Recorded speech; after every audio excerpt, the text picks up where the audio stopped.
Pada hari ini, kita akan belajar jenis-jenis skala. Okey, jenis-jenis skala. Jenis-jenis skala terbahagi kepada 3, skala lurus, skala penyata dan pecahan wakilan. Baik, skala lurus yang ini cikgu dah terang minggu lepas.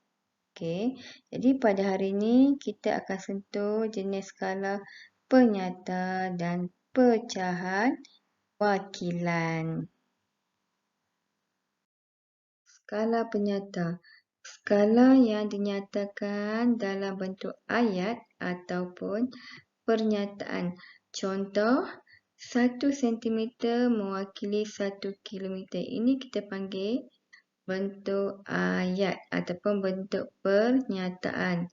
Okey, 1 sentimeter ni mewakili jarak di atas peta, manakala 1 kilometer pula mewakili jarak di atas permukaan bumi ataupun jarak sebenar.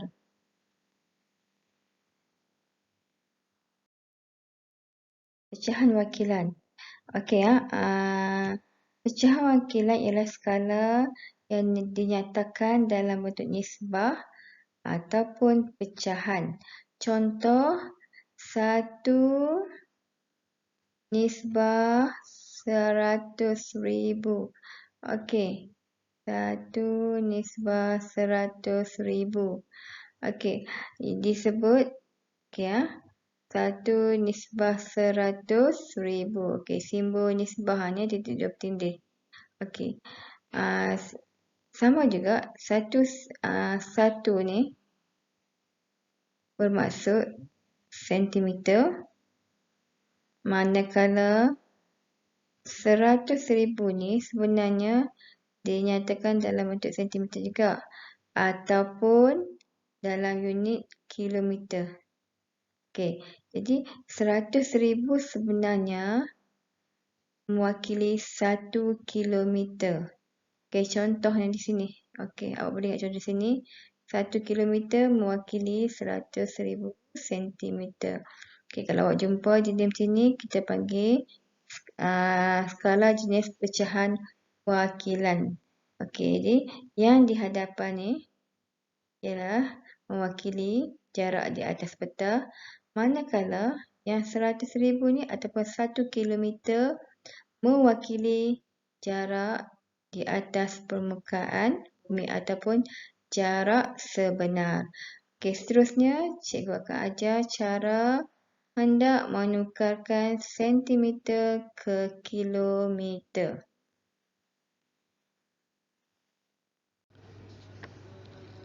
Baik, kita masuk cara nak menukar pecahan wakilan, iaitu skalanya ialah 1 nisbah 1 sentimeter nisbah 100,000. Baik, 100,000 ni bermaksud 100,000 sentimeter ataupun bersamaan dengan 1 kilometer. Okey, cara nak tukar dia senang saja. Okey, awak tengok di ujung ni. Awak tengok dia berapa? 1, 2, 3, 4, 5. Okey, contoh kalau kamu dapat 100.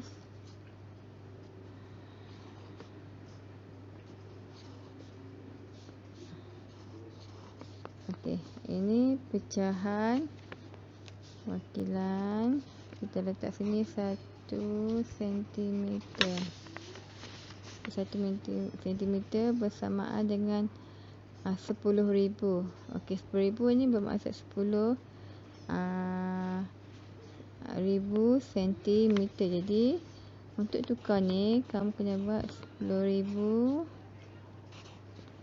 bahagi dengan 100,000. Ya, contohnya. Okey, tadi kita kira ada 5 kan? 1, 2, 3, 4, 5. Okey, bermula daripada titik kosong yang sebelah kanan ni. Dia kira. Okey, di sini pula kamu kira daripada kanan juga 1, 2, 3, 4, 5. Okey. Apabila di sini kena 5, sini 5, maknanya di sini pun sampai kiraan 5 dan titik di sini. Dan titik di sini maksudnya di sini kosong. Jadi jawapannya ialah 0.1. Jadi ini ialah 0.1 kilometer. Okey, jadi nisbah di sini ialah 1 cm mewakili 0.1 kilometer. Okey, contoh yang lain pula. 1 cm mewakili ataupun 1 cm nisbah 50,000. Sama juga nak tukar. Okey, 50,000 ni. Okey, ingat balik tadi dalam kiraan 5 yang tadi ni. Dah tukar kepada 1 kilometer mesti dalam kiraan 5. Okey, bermula daripada kanan 1, 2, 3, 4, 5. Titik di sini. Okey, depan ni kosong. Bermaksud 0.5. Okey, bermaksud sini 1 cm mewakili 0.5 kilometer. Yang ni jarak di atas peta dan di sini ialah jarak di atas permukaan bumi ataupun jarak sebenar. Okey, jarak. Okey, kita masuk topik jarak.